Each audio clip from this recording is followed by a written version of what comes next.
ఒకప్పుడు పంజాబ్, హర్యానాలో మాత్రమే ఎక్కువగా కనిపించిన ఈ వరి కొయ్యల దహనం ఇప్పుడు తెలంగాణలోనూ కామన్గా మారింది.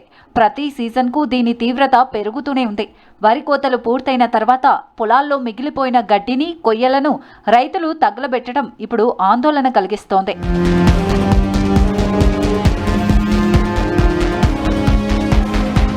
ఒకప్పుడు వరి పంటను రైతు కూలీలే కోసేది. కానీ ఇప్పుడు కూలీల కొరతతో 90% పైగా పంటలను కంబైన్డ్ హార్వెస్టర్లతోనే కోయిస్తున్నారు. మిషన్లు వరి వెన్నులను మాత్రమే కట్ చేసి దాదాపు 30 సెంటీమీటర్ల ఎత్తులో కొయ్యలను, వృధా గడ్డిని పొలంలోనే వదిలేస్తాయి. దీంతోనే అసలు సమస్య మొదలవుతోంది. రబీ తర్వాత ఖరీఫ్ సాగుకు పొలాన్ని సిద్ధం చేయడానికి రైతులకు కేవలం 15 నుండి 20 రోజులు మాత్రమే ఉంటుంది. దీంతో కొయ్యలను తొలగించడానికి సులువైన పనిగా వ్యర్థాలకు నిప్పు పెడుతున్నారు రైతులు. కొయ్యలకు నిప్పు పెట్టడం వల్ల డబ్బు, టైం ఆదాతో తాత్కాలికంగా పొలం శుభ్రమైనట్లు అనిపించినా దీర్ఘకాలంలో మాత్రం రైతులకు, పర్యావరణానికి నష్టాలే మిగులుతున్నాయి.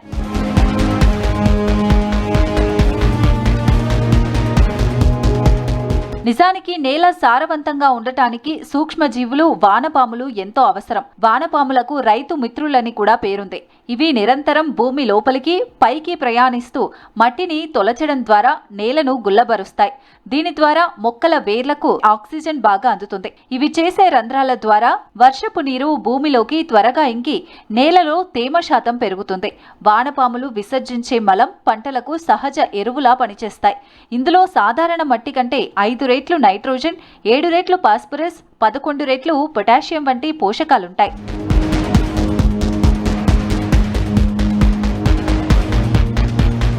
అయితే పొలానికి నిప్పు పెట్టినప్పుడు భూమి ఉపరితల ఉష్ణోగ్రత దాదాపు 50 నుంచి 60 డిగ్రీల వరకు పెరుగుతుంది. ఈ వేడికి పంటకు మేలు చేసే వానపాములు, మేలు చేసే బ్యాక్టీరియా, శిలీంధ్రాలు పూర్తిగా చనిపోతాయి. ఫలితంగా భూమి జీవక్రియను కోల్పోయి నిస్సారంగా మారుతుంది. 1 టన్ను వరి గడ్డిని కాల్చడం వల్ల నేలలోని 5.5 కిలోల నైట్రోజన్, 2.3 కిలోల ఫాస్ఫరస్, 25 కిలోల పొటాషియం, 1.2 కిలోల సల్ఫర్ వంటి విలువైన పోషకాలు గాల్లో కలిసిపోతాయి. భూమి కోల్పోయిన ఈ పోషకాలను తిరిగి భర్తీ చేయడానికి రైతు ఎక్కువ మొత్తంలో యూరియా, DAP వంటి రసాయన ఎరువులను కొనాల్సి వస్తుంది. దీనివల్ల పెట్టుబడి ఖర్చు పెరిగిపోతుంది. మంటల వల్ల భూమిలో తేమ ఆవిరైపోయి నేల గట్టి పడిపోవడం వల్ల తదుపరి పంటకు ఎక్కువ నీరు పెట్టాల్సి వస్తుంది. ఇది కూడా రైతుకు భారంగా మారుతుంది.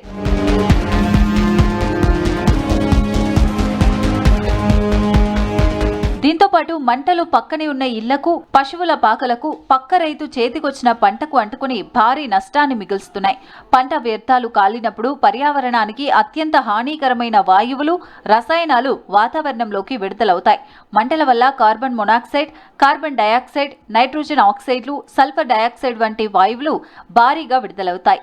ఇవి గాలిలో కలిసి గాలి నాణ్యతను పడిపోయేలా చేస్తున్నాయి.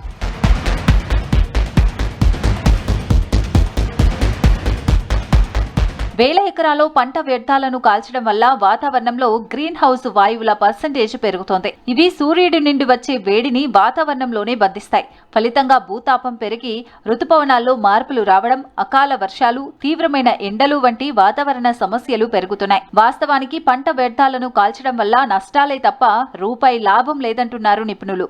కానీ వాటిని ధ్వంసం చేయడంలో కొద్దిగా ఆధునిక టెక్నాలజీని ఉపయోగిస్తే ఆ వ్యర్థాలను రైతులకు అదనపు ఆదాయాన్ని ఇస్తాయని చెబుతున్నారు.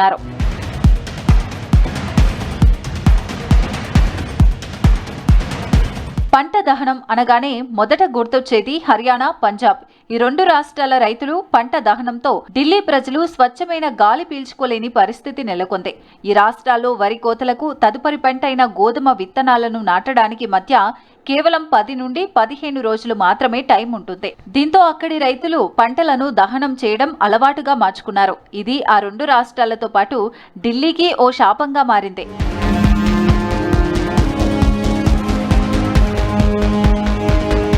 పొలాల్లో మంటలు అదుపు తప్పి పక్కనే ఉన్న ఇళ్లకు, రోడ్ల పక్కన ఉన్న చెట్లకు వ్యాపిస్తున్నాయి. దట్టమైన పొగ వల్ల రహదారులపై విజిబిలిటీ తగ్గి రోడ్డు ప్రమాదాలకు కారణమవుతున్నాయి. గ్రామీణ ప్రాంతాల్లో ఊపిరితిత్తుల వ్యాధులు, ఆస్తమా, కంటి మంటలు, గుండె జబ్బుల బారిన పడేవారి సంఖ్య పెరిగిపోతోంది. పంజాబ్, హర్యానాలలో అక్టోబర్, నవంబర్ నెలల్లో వరి కొయ్యలు తగలబెడితే ఆ సమయాల్లో వీచే గాలుల వల్ల ఆ పొగంతా ఢిల్లీని చుట్టుముడుతుంది. చలికాలం వల్ల పొగ పైకి పోకుండా ఢిల్లీ గాల్లోనే ఉండిపోతుంది. దీనివల్ల ఢిల్లీ ఒక గ్యాస్ ఛాంబర్లా మారుతుంది.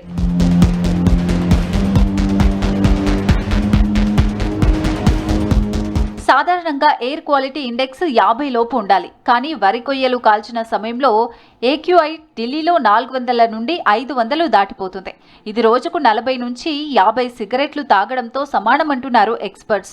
కాలుష్యం తట్టుకోలేక పాఠశాలలకు సెలవులు ఇవ్వడం, నిర్మాణ పనులు ఆపేయడం, వాహనాలకు సరిబేసి రూల్స్ పెట్టడం వంటి అత్యవసర పరిస్థితులు విధించడం ప్రతి ఏడాది కామన్గా మారిపోయింది.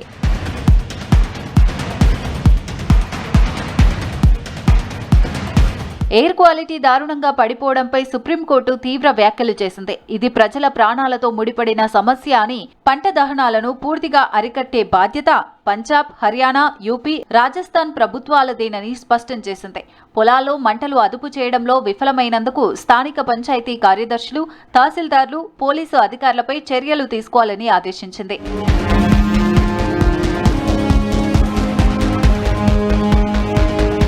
హర్యానా, పంజాబ్లలో సమస్య తీవ్రతపై సుప్రీంకోర్టు జోక్యం చేసుకున్నా పరిస్థితి పూర్తిగా కంట్రోల్లోకి రావడం లేదు. కానీ తెలుగు రాష్ట్రాల్లో ఇప్పుడిప్పుడే సమస్య తీవ్రమవుతోంది. ప్రభుత్వాలు, అధికారులు సమస్య మరింత తీవ్రం కాకముందే చర్యలు తీసుకోవాలని చెప్తున్నారు ఎక్స్పర్ట్స్. పంట వ్యర్థాలను కాల్చడం కంటే వ్యర్థాలను పొలంలోనే కుళ్లింపజేయడం వల్ల ఎరువుల ఖర్చు భారీగా తగ్గుతుందని చెప్తున్నారు.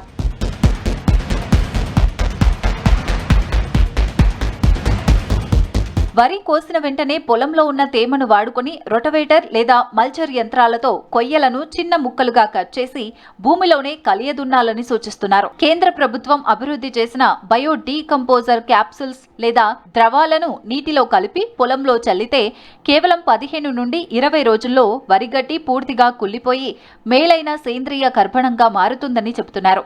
ఇలా చేస్తే నెక్స్ట్ పంటకు కెమికల్ ఎరువులు, యూరియా, DAP వాడకం 25% వరకు తగ్గుతుందని, ఎకరాకు 2000 నుంచి 3000 వరకు పెట్టుబడి ఖర్చు కూడా ఆదా అవుతుందని సూచిస్తున్నారు.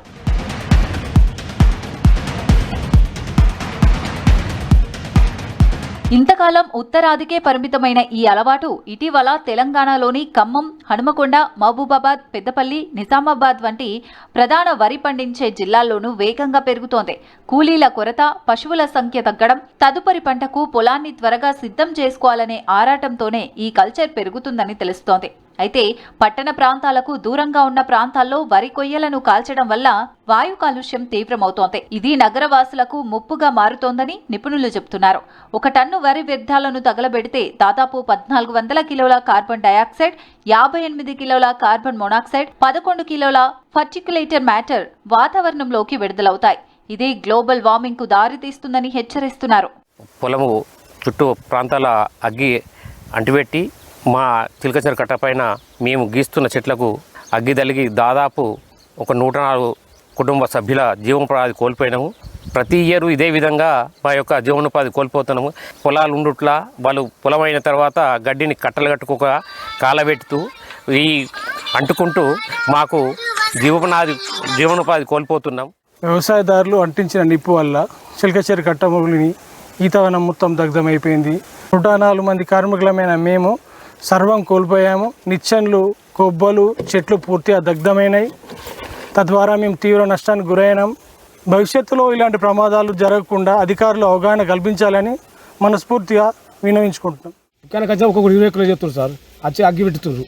అగ్గి పెట్టినాక అది కాలుతుంది, మా మీద మన పడిపోతుంది. భూమి కూడా దానిలో కాల్షియం అనేది ఉండదు. ఇప్పుడు రైతులు అసలు అర్థమవుతలేదు, కానీ అలా కాల్షియం ఉండదు, ఏం లేకుండా అయిపోతుంది. మందులతో వాళ్ళు పండిస్తున్నారు సార్. పంట వ్యర్థాల దహనాన్ని అరికెట్టేందుకు కేంద్ర, రాష్ట్ర ప్రభుత్వాలు ఇప్పటికే పలు మార్గదర్శకాలు జారీ చేశాయి.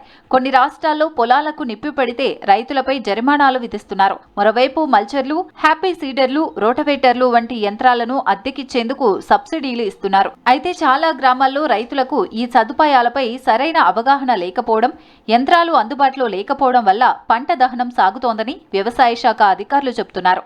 ఇట్లా అగ్గి పెట్టడం వల్ల భూమిలో ఉన్న సారం దెబ్బతింటమే కాకుండా సేంద్రీయ కర్బనం కానీ వేరే ఇతర పోషకాలు కూడా మొత్తం నాశనం అవటే కాకుండా భూమికి రైతుకు మేలు చేసే ఏదైతే ఉన్నాయో బ్యాక్టీరియా కానీ వానపాములు కానీ ఇటువంటివి కూడా పూర్తి స్థాయిలో నశించి అనుకోని నష్టం జరుగుతుంది. రైతులు ఏమనుకుంటారంటే మనం ఒకసారి అగ్గి పెడితే దీంట్లో ఉన్న పంట పొలాల్లో ఉన్న ఈ పురుగు ఇవన్నీ చచ్చిపోతాయి, మనకి పంటలు బాగా పండుతాయి అనే ఉద్దేశంతో ఈ రకంగా చేస్తాను. కానీ ఇది చాలా తప్పు. నిప్పు పెట్టి బూడిద చేసే ఈ వరి గడ్డిని సరైన విధంగా వాడుకుంటే రైతులకు అదనపు ఆదాయ వనరుగా మారుతుంది. ప్రస్తుతం కొన్ని రాష్ట్రాల్లో పంట వ్యర్థాలతో bio CNG, biochar, organic compost తయారు చేస్తున్నారు. కాగితం పరిశ్రమలు, ప్యాకేజింగ్ యూనిట్లు, పుట్టగొడుగుల సాగు కేంద్రాలు కూడా వరిగడ్డిని కొనుగోలు చేస్తున్నాయి. పశువుల మేతగా బయోమాస్ విద్యుత్ ఉత్పత్తికి కూడా వినియోగిస్తున్నారు. రైతుల నుంచి నేరుగా పంట వ్యర్థాలను కొనుగోలు చేసే వ్యవస్థను ప్రభుత్వం ప్రోత్సహిస్తే కాలుష్యం తగ్గడంతో పాటు రైతులకు అదనపు ఆదాయం లభిస్తుందని నిపుణులు సూచిస్తున్నారు. ఈ యొక్క పెస్టిసైడ్ యూసేజు, ఈ యొక్క కెమికల్ ఫర్టిలైజర్స్ యూసేజు, దాని ఒక రెసిడ్యూ అలానే ఉండిపోవడము, భూమి అనేది ఎప్పుడు జీవించే ఒక ఇది. అలాంటిది భూమి కూడా చచ్చిపోయింది అన్న కాడికి తెచ్చినాం. అంటే డెడ్ సాయిల్స్ అనే కాడికి వచ్చింది, ఆ పదం కూడా వాడుతున్నాం. అంటే నిర్జీవం ఎట్లా చేస్తాం మనం? ఇల్లాజికల్. అంటే ఈ యొక్క 50 ఏళ్ళు 70 ఏళ్ళు సంవత్సరాలలో ఏదైతే అయ్యిందో ప్రాసెస్, ఇది రైతుల తప్పు కానే కాదు. సరే అయ్యింది, దాన్ని ఎట్లా రెక్టిఫై చేద్దామనంటే ఒక సొల్యూషన్ ఉంది. ఎందుకంటే విషం తాగినోనికి కూడా బొగ్గే ఇస్తారు కడుపులకు డాక్టర్లు. ఎందుకంటే ఆ పేగులు గుంజుకోకముందు బొగ్గు పట్టుకుంటుందని. ఇది ఫస్ట్ వాళ్ళు చేసే ట్రీట్మెంట్. మరి భూమిల విషయాన్ని కూడా నేను బొగ్గు పట్టుకొని ఉంచుకుంటా భూమికి, అంటే ఆ ఒక పర్యావరణాన్ని ఇస్తా, జీవాలు మళ్ళీ ఉద్భవించనీకే అని ఈ బొగ్గు అంటున్నప్పుడు వాడొచ్చు కదా. పంట వ్యర్థాల దహనం కేవలం ఒక సీజన్ మాత్రమే కాదని, భవిష్యత్తు వ్యవసాయానికే ముప్పుగా మారుతోందని పర్యావరణ నిపుణులు హెచ్చరిస్తున్నారు. భూతాపం పెరగడం వల్ల వర్షాల సరళి మారిపోవడం, ఎండల తీవ్రత పెరగడం, భూగర్భ జలాలు తగ్గిపోవడం ఇప్పటికే జరిగిపోతోంది. ఇదే పరిస్థితి కొనసాగితే వరి దిగుబడులపై తీవ్ర ప్రభావం పడే ప్రమాదం ఉందని హెచ్చరిస్తున్నారు. పంట వ్యర్థాలను కాల్చకుండా నేలలో కలపడం, సేంద్రియ వ్యవసాయ పద్ధతులను ప్రోత్సహించడం అత్యవసరమని సూచిస్తున్నారు.